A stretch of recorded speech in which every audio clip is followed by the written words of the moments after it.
Hello everyone, class 9th के लिए history chapter 5वां है हमारा। उसका नाम है आधुनिक विश्व में चरवाहे। अब तक हमने 4 अध्याय कर लिया है। अब 5वें अध्याय के बारे में पढ़ेंगे। ये हमारा पार्ट 1 है। हमारा पार्ट 1 है। तो देखिए आगे हम लोग पढ़ते हैं। इस अध्याय में आप घुमंतू चरवाहों के बारे में पढ़ेंगे। जैसे कि इसके टाइटल से ही पता चल रहा है कि हम लोग किस बारे में पढ़ेंगे। इसमें दिया है चरवाहे। चरवाहे यानी गाय बैल बकरियां जो चराते हैं उन्हें चरवाहे कहा जाता है। तो ये उन्हीं लोगों के बारे में इस अध्याय में हम लोग पढ़ेंगे। घुमंतू ऐसे लोग होते हैं जो किसी एक जगह टिककर नहीं रहते, बल्कि रोजी रोटी के जुगाड़ में यहाँ से वहाँ घूमते रहते हैं। देश के कई हिस्सों में हम घुमंतू चरवाहों को अपने जानवरों के साथ आते जाते देख सकते हैं। चरवाहों की किसी टोली के पास भेड़ बकरियों का रेवड़ या झुंड होता है। रेवड़ जो होता है ये क्या कहा जाता है? भेड़ बकरियों के जो झुंड होते हैं उसे रेवड़ कहा जाता है। तो किसी के पास ऊंट या अन्य मवेशी रहते हैं। क्या उन्हें देखकर आपने कभी इस बारे में सोचा है कि वे कहाँ से आए हैं और कहाँ जा रहे हैं? क्या आपको पता है कि वे कैसे रहते हैं, उनकी आमदनी के साधन क्या है और उनका अतीत क्या था? चरवाहों के इतिहास की पुस्तकों में बिरले ही जगह मिल पाती है। जब भी आप अर्थव्यवस्था के बारे में पढ़ते हैं, फिर चाहे वह इतिहास की कक्षा हो या अर्थशास्त्र की, सिर्फ कृषि और उद्योगों के बारे में ही पढ़ते हैं। कभी कभार इन कक्षाओं में कारीगरों के बारे में भी पढ़ने को मिल जाता है, लेकिन चरवाहों के बारे में पढ़ने लिखने को ज्यादा कुछ नहीं मिलता, मानो उनकी जिंदगी का कोई मतलब ही ना हो। अक्सर मान लिया जाता है कि वे ऐसे लोग हैं जिनके लिए आधुनिक दुनिया में कोई जगह नहीं, जैसे उनका दौर बीत चुका है। यहाँ पर बताया जा रहा है कि जिस तरह से समाज में हर एक वर्ग की आवश्यकता होती है, ठीक उसी प्रकार से चरवाहों का भी इस समाज में एक अलग महत्व है। इस अध्याय में आप देखेंगे कि भारत और अफ्रीका, किसका? भारत और अफ्रीका, यानी हम दोनों देशों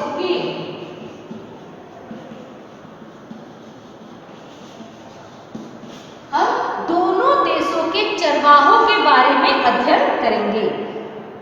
अब इस अध्याय में आप देखेंगे कि भारत और अफ्रीका जैसे समाज में चरवाही का कितना महत्व है। यहाँ आप जानेंगे कि उपनिवेशवाद ने उनकी जिंदगी पर कितना गहरा असर डाला है और इन समुदायों ने आधुनिक समाज के दबावों का किस तरह सामना किया। इस भाग में हम पहले भारत और उसके बाद अफ्रीका के चरवाहों की जिंदगी का अध्ययन करेंगे। यानी इस अध्याय में हम लोग क्या क्या पढ़ेंगे, इसकी बारे में जानकारी यहाँ पर बताई गई है। अब यहाँ पर शुरुआत करते हैं घुमंतू चरवाहे और उनकी आवाजाही।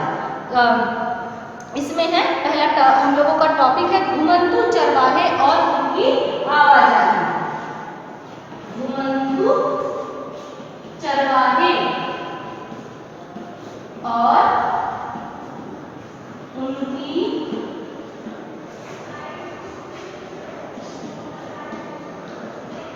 आवाजाही। ठीक। जम्मू और कश्मीर के गुज्जर बकरवाल समुदाय के लोग, देखिए यहाँ पर जितने भी समुदाय दिए गए हैं वो काफी इंपॉर्टेंट नाम होते हैं, तो आप लोग उसे ध्यान में रखते रहिएगा कि वो कहाँ से संबंधित है और वो किस रेवड़ को लेकर चलते थे। तो ये बकरवाल जो है वो कहाँ के थे? जम्मू और कश्मीर के। हेलो एवरीवन, पार्ट 1 हमने पढ़ लिया है। अब पार्ट 2 में हम लोग घुमंतू चरवाहे और उनकी आवाजाही के बारे में पढ़ेंगे। ये हमारा पार्ट 2 है। ठीक। अब यहाँ से हम लोग शुरुआत करते हैं। पहाड़ों में जम्मू और कश्मीर के गुज्जर बकरवाल समुदाय के लोग भेड़ बकरियों के बड़े बड़े रेवड़ रखते हैं। तो यहाँ पर इस चीज़ को ध्यान में रखिएगा कि ये जो गुज्जर बकरवाल समुदाय है ये कहाँ के निवासी हैं और क्या क्या पालते हैं, इस चीज़ को ध्यान में रखते हुए आप पढ़िएगा। ये काफ़ी इम्पॉर्टेंट होते हैं। इस समुदाय के अधिकतर लोग अपने मवेशियों के लिए चारागाहों की तलाश में भटकते भटकते 19वीं सदी में यहाँ आए थे। हाँ, यानी उनके बारे में बता रहा है कि ये कहाँ से चले थे और कहाँ पर आए थे। जैसे जैसे समय बीतता गया वे यहीं के होकर रह गए, यहीं बस गए। इसके बाद वे सर्दी गर्मी के हिसाब से अलग अलग चारागाहों में जाने लगे। कहने का तात्पर्य ये है कि जहाँ पर भी जानवरों या मवेशियों के लिए उन्हें चारा मिलता था वे वहाँ पहुँच जाते थे और दूसरी जगह को छोड़ देते थे। जाड़ों में जब ऊंची पहाड़ियां बर्फ से ढक जाती तो वे शिवालिक की निचली पहाड़ियों में आकर डेरा डाल लेते। जाड़ों में निचले इलाकों में मिलने वाली सूखी झाड़ियां ही उनके जानवरों के लिए चारा बन जाती। अप्रैल के अंत तक वे उत्तर दिशा में जाने लगते। गर्मियों के चारागाहों के लिए इस सफर में कई परिवार काफिला बनाकर साथ साथ चलते थे। वे पीर पंजाल के दर्रों को पार करते हुए कश्मीर की घाटी में पहुंच जाते। जैसे ही गर्मियां शुरू होती, जमी हुई बर्फ की मोटी चादर पिघलने लगती और चारों तरफ हरियाली छा जाती। मैंने अभी आपको बताया है कि ये जो समुदाय होता है, वे जहाँ कहीं भी चारा प्राप्त होता है, वे वहाँ पर यात्रा करके वहाँ पर अपने रेवड़ के साथ, अपने काफिले के साथ वहाँ पहुँच जाते हैं। इन दिनों में यहाँ उगने वाली तरह तरह की घास से मवेशियों का पेट भी भर जाता था और उन्हें सेहतमंद खुराक भी मिल जाती थी। सितंबर के अंत में बकरवाल एक बार फिर अपना बोरिया बिस्तर समेटने लगते। इस बार वे वापस अपने जाड़ों वाले ठिकानों की तरफ नीचे की ओर चले जाते।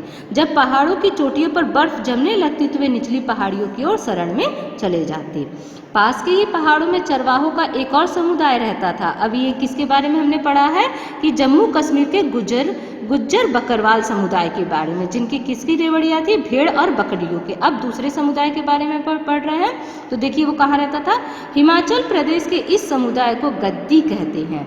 ये लोग भी मौसमी उतार चढ़ाव का सामना करने के लिए इसी तरह सर्दी गर्मी के हिसाब से अपनी जगह बदलते रहते थे। वे यानी जहाँ कहीं भी इन्हें भी चारा मिलता था, वे उस हिसाब से अपने रहने के स्थान को बदलते रहते थे। वे भी शिवालिक की निचली पहाड़ियों में अपने मवेशियों को झाड़ियों में चराते हुए जाड़ा बिताते थे। अप्रैल आते आते वे उत्तर की तरफ चल पड़ते और पूरी गर्मियां लाहौल और स्पीति में बिता देते। जब बर्फ पिघलती और ऊंचे दर्रे खुल जाते तो उनमें से बहुत सारे ऊपरी पहाड़ों में स्थित घास के मैदानों में जा पहुंचते थे। सितंबर तक वे दोबारा वापस चल पड़ते। वापसी में वे लाहौल और स्पीति के गांव में एक बार फिर कुछ समय के लिए रुकते। इस बीच वे गर्मियों की फसल काटते और सर्दियों की फसल की बुवाई करके आगे बढ़ जाते। यहाँ से यानी इस लाइन से हमें ये बात पता चलती है कि ये लोग यानी जानवरों को चराने के साथ साथ कुछ फसलें भी उत्पादन करते थे। यहाँ से वे अपने रेवड़ लेकर यानी झुंड, किसके झुंड, भेड़ और बकरियों के लेकर शिवालिक की पहाड़ियों में जाड़ों वाले चारागाहों में चले जाते और अगली अप्रैल में भेड़ बकरियां लेकर वे दोबारा गर्मियों के चारागाहों की तरह रवाना हो जाते। यानी इस प्रकार से पूरे साल इनकी प्रक्रिया चलती रहती है। यानी जब वहाँ पर बर्फ गिरने लगता है तो वे लोग दूसरी जगह चले जाते हैं और जब वहाँ पर बर्फ हट जाता है तो वहाँ पर चले जाते हैं, यानी जहाँ पर उनका निवास स्थान है। आइए अब जरा और पूर्व की तरफ चले। गढ़वाल और कुमायूं के गुज्जर चरवाहे सर्दियों में भांबर के सूखे जंगलों की तरफ और गर्मियों में ऊपरी घास के मैदानों बुग्याल की तरफ चले जाते थे। इनमें से बहुत सारे हरे भरे चारागाहों की तलाश में 19वीं सदी में जम्मू से उत्तर प्रदेश की पहाड़ियों से आए थे और बाद में यहीं बस गए। किसके बारे में बोल रहा है? भांबर और बुग्याल की तरफ, सूखे जंगलों की तरफ और गर्मियों में ऊपरी घास के मैदानों। बुग्याल, देखिए यहाँ पर बुग्याल का अर्थ, भांबर और बुग्याल का अर्थ दिया हुआ है। भांबर यानी क्या होता है? गढ़वाल और कुमायूं के इलाके के पहाड़ियों के निचले हिस्से के आसपास पाए जाने वाले शुष्क या सूखे जंगल का इलाका। और बुग्याल क्या होता है? ऊंचे पहाड़ों में स्थित घास के मैदान। ठीक। 19वीं सदी में वे जम्मू से उत्तर प्रदेश की पहाड़ियों में आए थे और बाद में यहीं बस गए, यानी वे यहीं के निवासी हो गए। सर्दी गर्मी के हिसाब से हर साल चारागाह बदलते रहने का यह चलन हिमालय के पर्वतों में रहने वाले बहुत सारे चरवाह समुदायों में दिखाई देता था। यहाँ के भोटिपा, शेरपा और किन्नौरी समुदाय के लोग भी इसी तरह के चरवाहे थे। ये सभी समुदाय मौसमी बदलाव के हिसाब से खुद को ढालते थे और अलग अलग इलाकों में पड़ने वाले चारागाहों का बेहतरीन इस्तेमाल करते थे। यानी जहाँ कहीं भी इन्हें चारागाहों के लिए यानी जानवरों के लिए खाने के पदार्थ चारा मिलते थे, वे वहाँ पर चले जाते थे। जब एक चारागाह की हरियाली खत्म हो जाती थी या इस्तेमाल के काबिल नहीं रह जाती थी तो वे किसी और चारागाह की तरफ चले जाते थे। इस आवाजाही से चारागाह जरूरत से ज़्यादा इस्तेमाल से भी बच जाते थे और उनमें दोबारा हरियाली व जिंदगी भी लौट आती थी। यानी कहने का तात्पर्य ये है कि उन्हें जब ये लगता था कि यहाँ पर हरियाली यानी यहाँ पर चारा खत्म हो रहा है तो वो दूसरी जगह चले जाते थे, और जब वहाँ से वापस आते थे तो वहाँ यहाँ पर वापस मैदान हरे भरे हो जाते थे, यानी एक अवधि के लिए उन्हें छोड़ दिया जाता था ताकि। अभी हमारा पार्ट 3 है, यानी आधुनिक विश्व में चरवाहे का पार्ट 3, पठारों, मैदानों और रेगिस्तानों में। हाँ, अब तक हमने पढ़ा है कि जो चरवाहे होते थे वे जहाँ पर भी चारा मिलता था वहाँ पर जाकर अपने चरवाहों की मतलब रेवड़ियों को ले जाकर रखते थे। अब आगे, चरवाहे सिर्फ पहाड़ों में ही नहीं रहते थे, वे पठारों, मैदानों और रेगिस्तानों में भी बहुत बड़ी संख्या में मौजूद थे। धंगर महाराष्ट्र का एक जाना माना चरवाहा समुदाय है। अभी तक हमने 3 समुदाय के बारे में पढ़ा है जिसके मतलब दिया गया है। एक था गुज्जर बकरवाल जो कि जम्मू कश्मीर से थे, दूसरा धंगर महाराष्ट्र और तीसरा हिमाचल प्रदेश की एक प्रजाति थी जिसका नाम हमने पढ़ा था कुमायूं के गुज्जर चरवाहे, कुमायूं के। तो इस प्रकार से हम लोग 3 समुदाय के बारे में पढ़ लिया है। धंगर महाराष्ट्र का एक जाना माना चरवाहा समुदाय है। 20वीं सदी की शुरुआत में इस समुदाय की आबादी लगभग 4,67,000 थी। उनमें से ज्यादातर गडरिये या चरवाहे थे, हालांकि कुछ लोग कंबल और चादरें भी बनाते थे, जबकि कुछ भैंस पालते थे। धंगर गडरिये बरसात के दिनों में महाराष्ट्र के मध्य पठारों में रहते थे। यह एक अर्ध शुष्क इलाका था जहां बारिश बहुत कम होती थी और मिट्टी भी खास उपजाऊ नहीं थी। चारों तरफ सिर्फ कटीली झाड़ियां होती थी। बाजरे जैसी सूखी फसलों के अलावा यहाँ और कुछ नहीं उगता था। मानसून में यह पट्टी धंगरों के जानवरों के लिए एक विशाल चारागाह बन जाती थी। अक्टूबर के आसपास धंगर बाजरे की कटाई करते थे और चारागाहों की तलाश में पश्चिम की तरफ चल पड़ते थे। करीब महीने भर पैदल चलने के बाद वे अपने रेवड़ों के साथ कोकड़ के इलाकों में जाकर डेरा डाल देते थे। अच्छी बारिश और उपजाऊ मिट्टी की बदौलत इस इलाके में खेती खूब होती थी। कोकड़ी किसान भी इन चरवाहों का दिल खोलकर स्वागत करते थे। क्यों करते थे इसके बारे में हम आपको आगे बताएंगे। जिस समय धंगर कोकड़ पहुंचते थे उसी समय कोकड़ के किसानों को खरीफ की फसल काट कर अपने खेतों को रबी की फसल के लिए दोबारा उपजाऊ बनाना होता था। देखिए शब्द ध्यान दीजिएगा, उपजाऊ बनाना होता था। धंगरों के मवेशी इस वजह से उनका स्वागत करते थे। क्या करते थे? धंगरों के जो मवेशी होते थे खरीफ की कटाई के बाद खेतों में बची रह गई ठूंठों को खाते थे और उनके गोबर से खेतों को खाद मिल जाती थी। यानी किस लिए स्वागत करते थे? खेतों को खाद मिल जाने की वजह से। कोकड़ी किसान धंगरों को चावल भी देते थे जिन्हें वे वापस अपने पठारी इलाके में ले जाते थे, क्योंकि वहाँ इस तरह के अनाज बहुत कम होते थे। मानसून की बारिश शुरू होते ही धंगर कोकड़ और तटीय इलाके छोड़कर सूखे पठारों की तरफ लौट जाते थे, क्योंकि भेड़ें गीले मानसूनी हालात को बर्दाश्त नहीं कर पाती। यानी यहाँ पर ये लोग अब अपनी जगह छोड़कर दूसरी जगह चले जाते थे। कर्नाटक और आंध्र प्रदेश में भी सूखे मध्य पठार घास और पत्थरों से अटे पड़े थे। इनमें मवेशियों, भेड़ बकरियों और गडरियों का ही बसेरा रहता था। यहाँ गोल्ला समुदाय के लोग गाय भैंस पालते थे, जबकि कुरुमा और कुरबा समुदाय भेड़ बकरियां पालते थे और हाथ के बुने कंबल बेचते थे। यानी ध्यान में रखने वाली बात यह है, यहाँ 2 बार बताया जा चुका है कि धंगर महाराष्ट्र के जो लोग थे वो लोग भी कंबल बेचते थे, और वैसे ही गोल्ला समुदाय के लोग एक गाय भैंस पालते थे, जबकि कुरुमा और कुरुबा समुदाय भेड़ बकरियां पालते थे और हाथ के बुने कंबल बेचते थे। यानी ये लोग पशुपालन के साथ साथ व्यवसाय भी करते थे। ये लोग जंगलों और छोटे छोटे खेतों के आसपास रहते थे। वे अपने जानवरों को देखभाल के साथ साथ कई दूसरे काम धंधे भी करते थे। पहाड़ी चरवाहों के विपरीत यहाँ के चरवाहों का एक स्थान से दूसरे स्थान जाना सर्दी गर्मी से तय नहीं होता था। ये लोग बरसात और सूखे मौसम के हिसाब से अपनी जगह बदलते थे।